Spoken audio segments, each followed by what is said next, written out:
Hello all, welcome to Sivakalai's world. நாங்க எல்லாரும் நல்லா இருக்கோம், அதே மாதிரி நீங்களும் நல்லா இருப்பீங்க அப்படின்னு நினைக்கிறேன். இன்னைக்கு என்ன ரெசிபி பார்க்க போறோம் அப்படின்னா சுழியன் தான் இன்னைக்கு நான் செஞ்சு காட்ட போறேன். இந்த சுழியன் பாத்தீங்க அப்படின்னா கடலைப்பருப்பு பூரணத்தை ரெடி பண்ணிட்டு அப்புறம் மேல் மாவு எப்படி ரெடி பண்ணணும் அப்படிங்கறதையும் நான் காட்ட போறேன். வாங்க வீடியோக்குள்ள போகலாம். அதுக்கு பாத்தீங்க அப்படின்னா நான் ஒரு 3/4 கப் அளவுல கடலைப்பருப்பை வாஷ் பண்ணிட்டு ஒரு 2 ஹவர்ஸா ஊற வச்சு நான் எடுத்து வச்சிருக்கேன். இந்த சுழியன் செய்யறதுக்கு மேல் மாவு நமக்கு ரெடி பண்ணணும் இல்லையா, அதுக்காக நான் ஒரு மைதா மாவு ஒரு கப் அளவுள்ள மைதா மாவு நான் இதுல எடுத்து வச்சிருக்கேன். 3/4 கப்பு நம்ம கடலைப்பருப்பு எடுத்திருக்கிறதுனால ஒரு 3/4 கப்பு அளவுள்ள அச்சு வெல்லத்தை நான் எடுத்து வச்சிருக்கேன். அடுத்து பாத்தீங்கன்னா இதுக்கு அந்த பூரணத்துக்கு போடுறதுக்கு தேவையான அளவுக்கு நான் ஏலக்காய் பவுடரையும் எடுத்து வச்சிருக்கேன். அதே மாதிரி உப்பு அதையும் நான் இதுல எடுத்து வச்சிருக்கேன். பூரணம் செய்யறதுக்கு பாத்தீங்க அப்படின்னா நான் ஒரு 1/2 கப் அளவுல தேங்காய் எடுத்து வச்சிருக்கேன். தேங்காய் துருவல் ஆட் பண்ணி செய்யும் போது பாத்தீங்கன்னா அந்த பூரணம் நல்லா இருக்கும். அதுக்காக தேங்காய் துருவல் ஒரு 1/2 கப் எடுத்து வச்சிருக்கேன். இதெல்லாம் தான் அதுக்கு தேவையான பொருள். வாங்க நம்ம இப்ப எப்படி செய்யலாங்கிறத பார்க்கலாம். ஃபர்ஸ்ட் நம்ம ஊற வச்சிருக்கிற கடலைப்பருப்பை நம்ம குக்கர்ல சேர்த்துக்கலாம். இதை நம்ம ஈவினிங் டயத்துல ஸ்நாக்ஸா கூட செஞ்சு சாப்பிடலாம், ரொம்பவும் டேஸ்டா இருக்கும். சப்போஸ் நீங்க 2 ஹவர்ஸ் உங்களுக்கு ஊற வைக்க நேரம் இல்ல, டக்குன்னு செய்யணும் அப்படின்னு நீங்க நினைச்சீங்க அப்படின்னா நீங்க விசில் மட்டும் கொஞ்சம் கூட விட்டுக்கோங்க. நல்லா வாஷ் பண்ணிட்டு ஒரு 4-5 விசில் விட்டுக்கிட்டீங்க அப்படின்னா கடலைப்பருப்பு நல்லா வெந்து வந்துடும். இப்ப கடலைப்பருப்பு மூழ்கிற அளவுக்கு நம்ம தண்ணி அதுல சேர்த்துக்கலாம். கடலைப்பருப்புக்கு தண்ணி சேர்த்தாச்சு. இதுல நம்ம அதுல கொஞ்சம் கடலைப்பருப்புக்கு தேவையான அளவுக்கு கொஞ்சம் உப்பு மட்டும் சேர்த்துக்கலாம். இப்ப நம்ம குக்கரை மூடி நம்ம இதை கடலைப்பருப்பை வேக வச்சுக்கலாம். ஒரு 3 விசில் விட்டா போதும், கடலைப்பருப்பு வெந்து வந்துடும். இப்ப நம்ம மேல் மாவு ரெடி பண்ணணும் இல்லையா, அதை இப்ப நம்ம ரெடி பண்ணிக்கலாம். இப்ப இந்த மாவுக்கு தேவையான அளவு உப்பு சேர்த்துக்கலாம். உப்பு சேர்த்துட்டு மாவு அப்படியே கலந்துக்கலாம். இது டக்குன்னு ஈஸியா செஞ்சிடலாம். ஈவினிங் ஸ்நாக்ஸாகவும் செய்யலாம், இல்லை யாராவது ஃப்ரெண்ட்ஸ் அந்த மாதிரி வந்தாங்கன்னா கூட டக்குன்னு செய்யலாம். ரொம்பவே நல்லா இருக்கும். இது செஞ்சு வச்சோம் அப்படின்னா கூட ஒரு 2 நாளைக்கு நம்ம சாப்பிடலாம், வீணா போகாது. இப்போ இந்த மாவுக்கு தேவையான அளவு தண்ணி நம்ம சேர்த்துக்கலாம். ஃபர்ஸ்ட் கொஞ்சம் சேர்த்துட்டு நம்ம நல்லா மாவை மிக்ஸ் பண்ணிப்போம். தேவைப்பட்டுச்சுன்னா அடுத்து நம்ம தண்ணி கொஞ்சம் சேர்த்துக்கலாம். இப்போ மாவை முன்னாடியே கொஞ்சம் ரெடி பண்ணி வச்சுட்டோன்னு வச்சுக்கோங்களேன், கொஞ்சம் நல்லா தண்ணியில் ஊறி நமக்கு செய்யும்போது ரொம்ப நல்லா இருக்கும், சாஃப்டாக இருக்கும். அதுக்காக தான் நம்ம மாவை முன்னாடியே ரெடி பண்ணி வச்சுக்கலாம். இன்னும் கொஞ்சம் இப்போ மாவில் தண்ணி சேர்த்துக்கலாம். இப்போ பாருங்க, மாவை நல்லா தண்ணி சேர்த்து மிக்ஸ் பண்ணியாச்சு. இந்த மாதிரி இந்த கன்சிஸ்டன்சிக்கு கட்டி எதுவும் இல்லாமல் மாவை நல்லா நம்ம கலந்துக்கணும். இப்போ பாருங்க, இந்த மாதிரி நம்ம இந்த கன்சிஸ்டன்சிக்கு நம்ம கலந்துக்கணும். ரொம்பவும் திக்கா இருக்கக்கூடாது, அதே மாதிரி ரொம்பவும் தண்ணியா இல்லாம மீடியமா இருந்துச்சு அப்படின்னா தான் நம்ம இந்த கடலைப்பருப்பு பூரணத்தை நம்ம இதுல சேர்த்து ஆட் பண்ணி நம்ம போடும்போது அதுல நல்லா ஒட்டி வரும். அதனால இப்ப நம்ம மாவு ரெடி பண்ணியாச்சு. இதை அப்படியே நம்ம ஒரு பக்கம் எடுத்து வச்சிடலாம். இப்ப நம்ம எடுத்து வச்சிருக்கிற வெல்லத்தை ஒரு பாத்திரத்துல சேர்த்துட்டு இதுல தேவையான அளவுக்கு தண்ணியை சேர்த்துக்கலாம். இந்த கடலைப்பருப்பு பூரணத்தை நீங்க செஞ்சுட்டு ஒரு வாரத்துக்கு நீங்க ஃப்ரிட்ஜில் வச்சுக்கிட்டா கூட வீணா போகாது. அது அப்படியேவும் நம்ம சாப்பிடலாம், ரொம்பவும் டேஸ்டா இருக்கும். இப்போ நம்ம ஃபர்ஸ்ட் இந்த வெல்லத்தை கரைச்சி விட்டுக்கலாம். பாகுபதெல்லாம் தேவையில்லை, ஜஸ்ட் வெல்லம் கரைஞ்சிச்சுன்னா போதும்.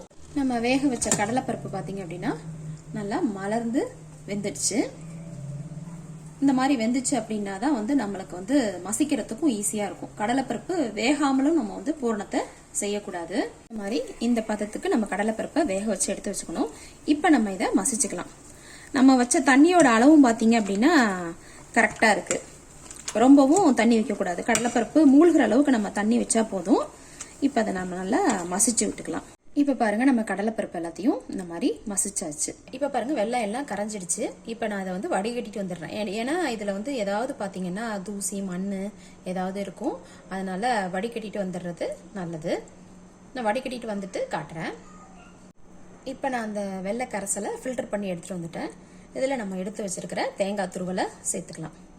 தேங்காய் துருவலை சேர்த்துட்டு இதுல நல்லா நம்ம கலந்து விட்டுக்கலாம். இப்ப இதுல நம்ம கொஞ்சம் ஏலக்காய் பவுடரை சேர்த்துக்கலாம். உப்பு சேர்க்க தேவையில்லை, ஏன்னா நம்ம கடலைப்பருப்பு வேக வைக்கும் போதே நம்ம உப்பு சேர்த்துட்டோம். அதனால இப்ப இதுல நம்ம உப்பு சேர்க்க தேவையில்லை. ஏன்னா உப்பு நம்ம எதனால சேர்க்கிறோம் அப்படின்னா அந்த ஸ்வீட்டை கொஞ்சம் என்ஹான்ஸ் பண்ணி கொடுக்கும். ஸ்வீட் நல்லா தெரியும் அப்படிங்கறதுக்காக தான் எந்த ஸ்வீட் செய்யும் போதுமே நம்ம உப்பு கொஞ்சம் சேர்த்துக்கிறோம். இப்ப நம்ம இதுல கடலைப்பருப்பை மசிச்சு வச்சிருக்கோம் இல்லையா, அந்த கடலைப்பருப்பை நம்ம இதுல சேர்த்துக்கலாம். இதுல நல்லா கலந்து விட்டுக்கலாம். பாக்குறதுக்கு தண்ணியா இருக்கிறது மாதிரி தான் இருக்கும். இது பாத்தீங்க அப்படின்னா நம்ம கலரி விட நல்லா கெட்டி ஆயிடும். இந்த ஹீட்லேயே பார்த்தீங்கன்னா நல்லா கெட்டியாயிடும். நல்லா திக்காகி வரட்டும், அது வரைக்கும் நம்ம வெயிட் பண்ணலாம். இப்போ பாருங்க, நம்மளுடைய கடலைப்பருப்பு பூரணம் ஆல்மோஸ்ட் வந்து ரெடி ஆயிடுச்சு. இன்னும் கொஞ்சம் திக்கானுச்சுன்னா நம்ம அடுப்பை ஆஃப் பண்ணிடலாம். இப்போ பாருங்க, பூரணம் வந்து நல்லா திக்கா ரெடி ஆயிடுச்சு. இந்த மாதிரி இருந்தால் தான் நம்ம உருண்டை பிடிக்கிறதுக்கு நல்லா இருக்கும். அதனால இந்த கன்சிஸ்டன்சி வர அளவுக்கு நம்ம என்ன பண்ணிக்கணும் அப்படின்னா பூரணத்தை ரெடி பண்ணிடணும். இப்போ இந்த பூரணம் ஆறின பிறகு இந்த மாதிரி நம்ம உருண்டையாக உருட்டி வச்சுக்கிட்டோம் அப்படின்னா அந்த மாவுல டிப் பண்ணி போடுறதுக்கு நமக்கு ரொம்ப ஈஸியாக இருக்கும். இந்த பூரணத்தோட சைஸ் பார்த்தீங்க அப்படின்னா உங்களுடைய சைஸுக்கு தகுந்த மாதிரி பெருசாக வேணுமோ இல்லை சின்னதாக வேணுமோ அந்த மாதிரி நீங்கள் என்ன பண்ணீங்கன்னா உருண்டை பிடிச்சி எடுத்து வச்சுக்கோங்க. இப்போ பாருங்க, ஒரு உருண்டையை நம்ம மாவில் போட்டுட்டு இந்த மாதிரி எல்லா பக்கமும் பரட்டி விடணும். அடுத்து நான் இன்னொரு உருண்டையும் போட்டுக்கிறேன் மாவில். இப்போ பாருங்க, நம்ம ஒவ்வொரு உருண்டையாக எண்ணெயில் போட்டு பொரிச்சு எடுத்துக்கலாம். ஒரு மீடியம் ஃப்ளேமில் வச்சுக்கணும். ரொம்பவும் ஹீட் அதிகமாக வச்சிட்டோம் அப்படின்னா ஒரு பக்கம் பார்த்தீங்கன்னா ஒரு மாதிரி கருகிடும். அதனால வந்து மீடியம் ஃப்ளேமில் வச்சுட்டு போட்டுக்கலாம். ஏன்னா ஆல்ரெடியே வந்து கடலைப்பருப்பு பூரணம் வந்து நமக்கு வெந்தது தான். சும்மா மேல் மாவு மட்டும்தான் நமக்கு வேகணும். அதுக்கு ரொம்ப நேரமும் எடுத்துக்காது. போட்டுட்டு நம்ம அப்படியே திருப்பி விட்டுக்கலாம். இதை சாப்பிட்றதுக்கு பார்த்தீங்கன்னா அவ்வளோ டேஸ்ட்டாக இருக்கும்.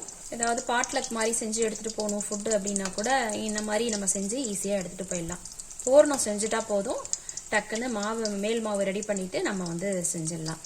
சாப்பிட்றதுக்கும் ரொம்ப நல்லாயிருக்கும். திருப்பி விட்டுக்கலாம். பாருங்கள், அவ்வளவுதான், நம்மளுடைய சுழியன் வந்து ரெடி ஆயிடுச்சு. இப்போ நம்ம எல்லாத்தையும் எடுத்து ஒரு பிளேட்டில் எடுத்து வச்சுக்கலாம்.